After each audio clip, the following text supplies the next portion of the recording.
What's up, everyone? My name is Ryan Anthony Hernandez, and today I want to break down ways in which the community that I used to be in was culty. So I'm going to call this episode Separation of Church and Cult. So, number one, you have the exorcisms. In exorcism in the church, there are protocols where you do things of course, you have to do investigations. Make sure that the person is not mentally sick and that it is truly something spiritual. So the church goes through many channels before giving permission to actually do the exorcism. But what happened in the group that I was in was that Father Bing would say, "Hey, I'm an exorcist, and there's other dioceses. Since I'm here in Dover, Delaware, I'm just going to go ahead and do it because I'm the founder, and since I have permission over there, I'm going to do it." Wrong. So in each diocese that you're at, or wherever the heck you're at, you still have to have investigation. Go through psychologists, doctors, evaluations, and still get permission of the bishop of that place. But what was happening? We would do exorcisms every day that Father Bing was there. And I would be the person to be, going through exorcism. And everyone else would be going through these exorcisms. And we get the stole and put it around our necks. Kind of awkward because it was against our consent. We never had evaluations. And we never even asked for it. Father Bing just said, "Hey, I'm going to give you exorcism." And he said, it's a sacramental. So even if you're not possessed by demons, hopefully it'll help you in some way or other.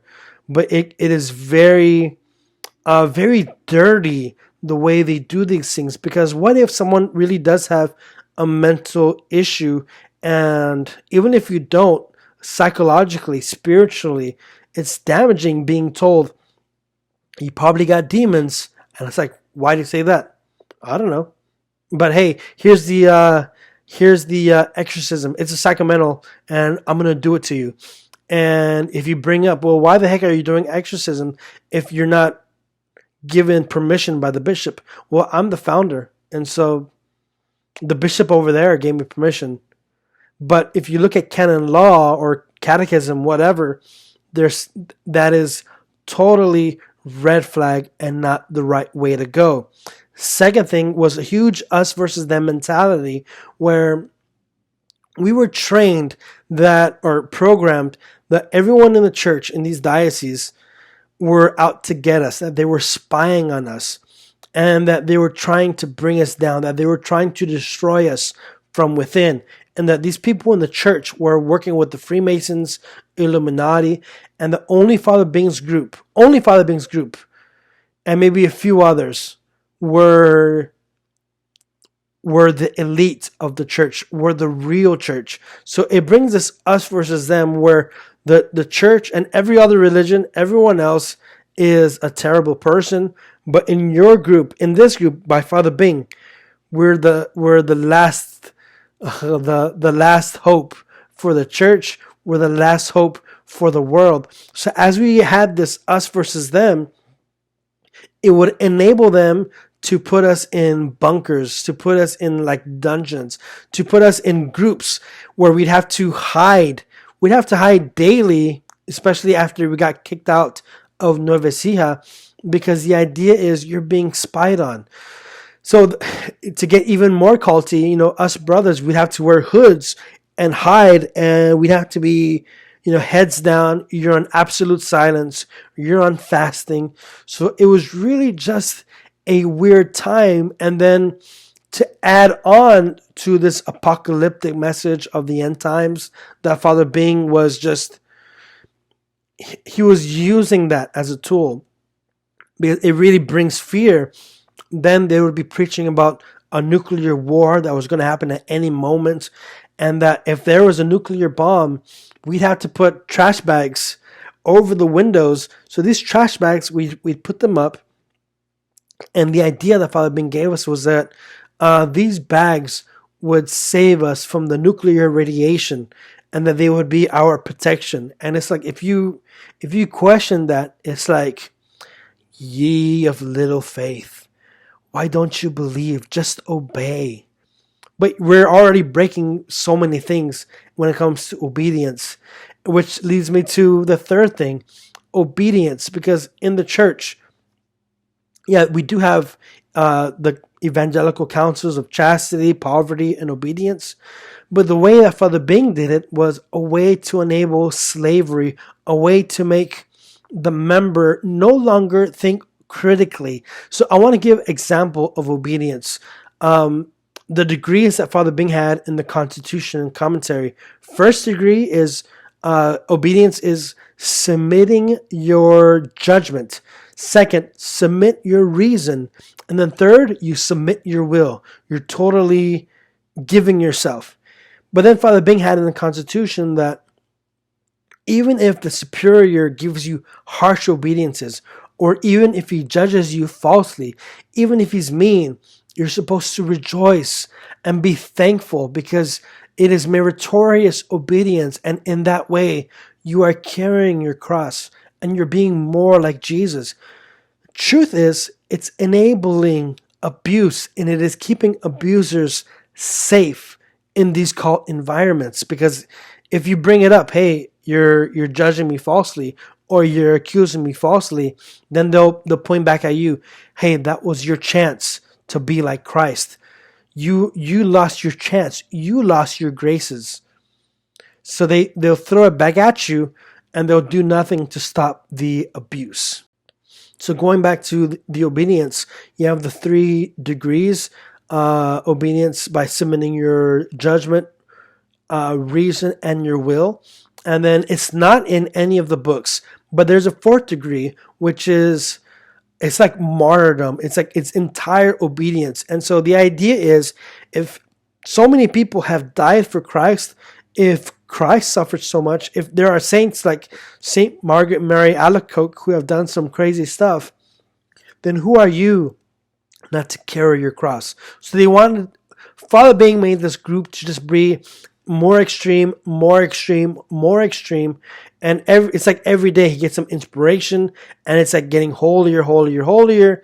Like today we're doing Mass in English. Tomorrow it's like, no, now we're going to do it all in Latin because that's the holiest way.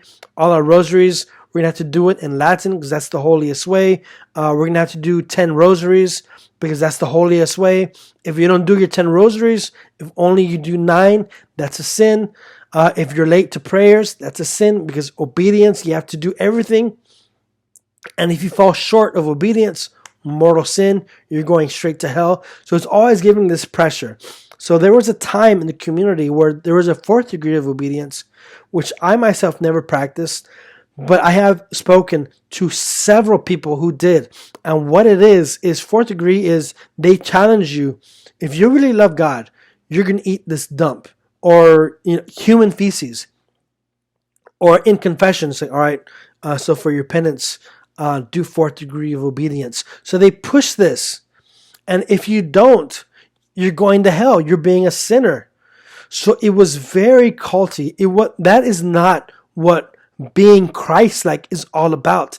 And like I said, the system that Father Bing made was hard because, people like me, we joined because we genuinely wanted to serve the church or serve people.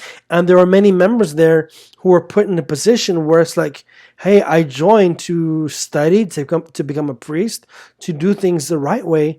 But yet we're getting obediences which are disagreeable to our human nature. But to go against it is a sin.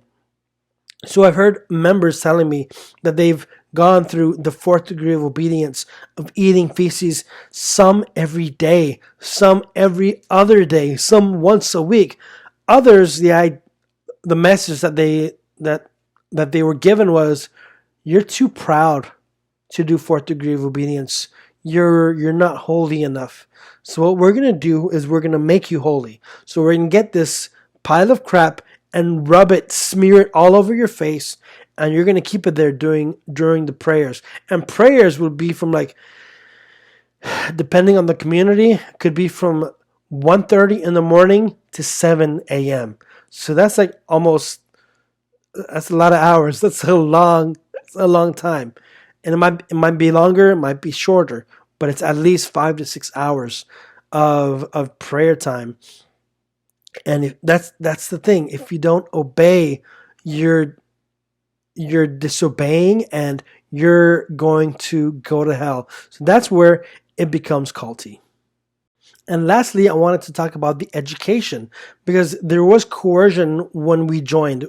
When I joined, what they sold me was, hey, you're going to study. You're going to be the first Salvadorian priest. You're going to be traveling all over the world. So hell yeah, that's hecka exciting. I'm going to get a good education. I'm going to help people around the world. That's great. But once you join, you're locked in, and you're stuck in this formation that Father Bing is giving. Now, the thing with Father Bing is that every day you have new inspirations. His mind is going just 1,000 miles per hour. And what he said yesterday, the next day can be totally changed, and you have to just submit and follow him. And some of the inspirations were actually they seem awesome. They seem super cool, but it also made you feel elite. It made you feel different. And so that's the idea. That's where the culty side comes in, where it's not just a linear way of life. You're gonna have so many ups and new things getting tossed at you, new things getting thrown at you. You're gonna be living in the bunker, hiding from persecution. You're wearing hoods, hiding from the priests who are trying to persecute you, or you're hiding from the Freemasons. So many things, so much fear. But like I said, what they sold me was that, hey, I'll be a priest, the first Salvadorian. But once I joined, I saw that Father Bing no longer wanted members to study in Rome, because beforehand they were getting a proper education, sort of. Let me explain. Because our missionaries were always given so many tasks, like all the other cults. You're given endless tasks where you no longer think for yourself. You just have to work on autopilot. You just move and move and move, and you just have to recruit, and you're doing all these missions. And so something happened in Rome where,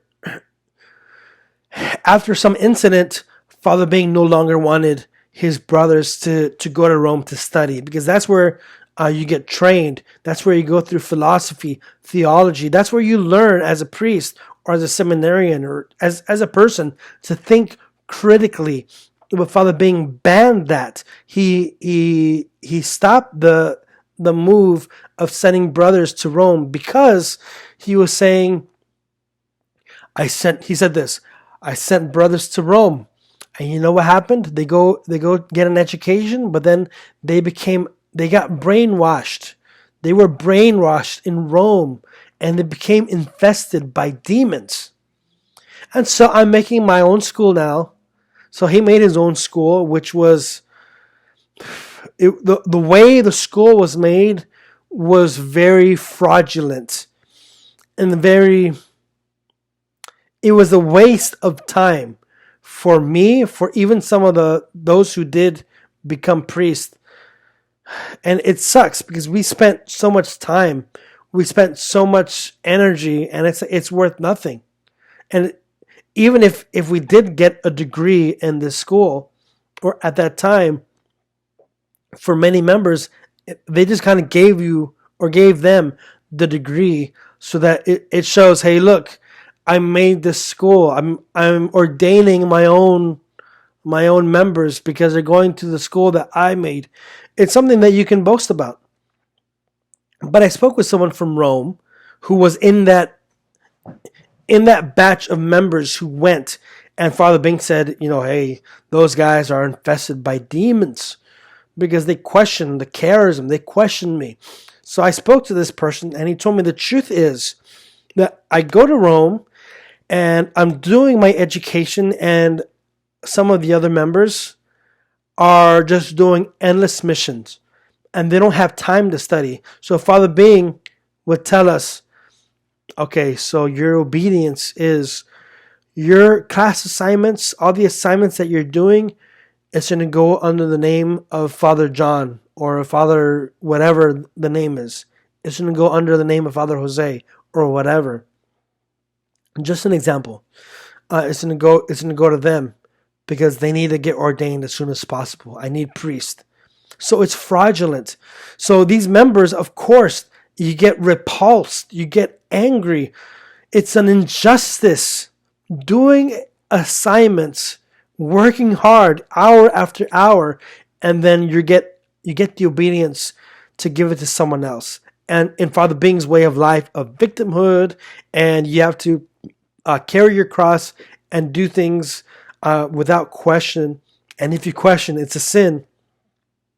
Of course, these members, at least the one I spoke to, it's painful. And of course, you're going to question, what the heck? I don't agree with what you're doing. And then Father Bing has the audacity to say, oh, they question my decisions. They became infested by demons. That is not Christ-like. That is not how the church teaches, where you have to use obedience as a way of slavery. And then the ones who become priests aren't really, their ordination for me is totally it's totally wrong. For me, they're not priests. Maybe they did get ordained legally, but the ways that it happened, the fraud, and the using human labor, for me it's like slavery, and for us, it's trafficking. So much trafficking because you're sold one idea. Hey, you're gonna join us, be a priest, and then like when I wanted to leave, and other members they want to leave, it's like you can't leave. You have to stay here because if you leave, you're going to hell. So it's a discussion that can keep on going, but I wanted to bring these to people's attention that, hey, they're using exorcisms to keep people scared. Father Bing is using exorcisms the wrong way. He's not following canon law. He's not following church regulations. He's going against, he's lying. He's bending rules too with the priest, or having people ordained and not even having them get a good education. And then the idea is, hey, we're getting a priest ordained, because if the priest gets ordained, what happens? He's going to start celebrating Mass. And what happens at Mass? People give money. So the more priests you have, the more money you're going to be getting. So these are so many red flags that I'm bringing up, but I'm just going to end it right there because it can go for so long. But we'll end it there for now. And I just wanted to share that with those who have questions, those who've been asking me, how is this group culty? And just an update, Rome did get in contact with my community, with the community that I was in. And, before I left, there was like already starting to be a split. And there already is a split where those who follow Father Bing and the cult side are doing their own thing. And then the other side is they're trying to be faithful. They're trying to do things to help, mental health. Also, no more beatings, no more forcing people to eat feces. So I'm bringing this up because it was just a total split for my mind, and I can imagine it might be a total split for other people. But I think people should know the truth. No more hiding, no more lies. It's time for the Bing and Agnes and all those in the AFI leadership, be transparent. And when I say AFI leadership, I don't mean the AFI, because these are terms that are just getting so confusing. The Sith, the Sith superiors, no more lying. Be honest. Let's bring the truth out. Stop hiding your frauds. Stop hiding these priests who, in my opinion, they aren't real priests. And people should know that fraud was used to ordain people into the priesthood. That's it for today. I am Ryan Anthony Hernandez, and thank you for watching the Truth That Heals podcast on YouTube.